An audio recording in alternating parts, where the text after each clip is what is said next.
আমরা চাই ব্যাপক পরিমাণে এবার ভোটে আমরা জয়লাভ করে আমরা আমাদের সরকারকে আগামীতে যে 2026-এ সরকার গঠন হচ্ছে সেই সরকারকে আমরা উপহার দেব, এটাই আমাদের লক্ষ্য।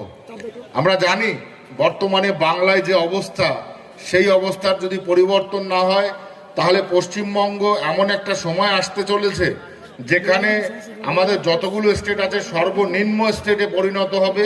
এবং গত 50 বছর ধরে যেভাবে পশ্চিমবঙ্গে অরাজকতা চলছে, চাই সে কংগ্রেস হোক, চাই সে সিপিএম হোক, চাই সে তৃণমূল হোক, এদের মাধ্যমে সরকার চলছে না।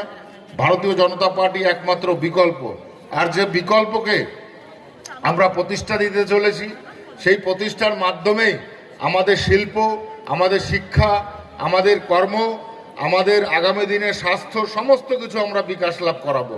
কেননা আপনারা জানেন ম্যাক্সিমাম যারা